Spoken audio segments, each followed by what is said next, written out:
Honorable Prime Minister of India, I may take the liberty to call you Narendra Bhaiji, distinguished dignitaries present here, I feel honored and privileged to be present here at the National Conference of the District Judiciary to mark the 75th year of the establishment of the Supreme Court of India.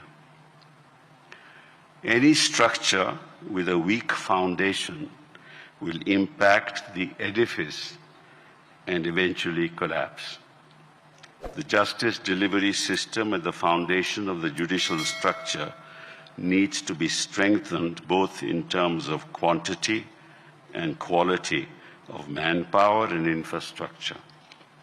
Our trial court and district and session courts need to be empowered to deliver justice without fear and favor, unless people at the bottom of the pyramid have the ability to withstand the pressure the superstructure of the polity will not be able to deliver. I don't want to call the judiciary at the level of the trial court and district and session judges to be subordinate, because the judge sitting there delivers justice, and the question of being considered as subordinate to any authority is a contradiction in terms. The judiciary at that level should be instilled with the confidence that their judicial pronouncements shall never be held against them, and that they represent the spinal cord of the justice delivery system. They should have the flexibility and the independence to render judgments in accordance with law without fear or favor. The effectiveness, fairness, and integrity of the courts impacts the perception of the public on the credibility of the entire judicial system. The fact that the trial court and district and session courts are loath to grant bail in matters of some significance itself is symptomatic of the malaise that has set in. In the course of my career, I have seldom witnessed the grant of bail at that level.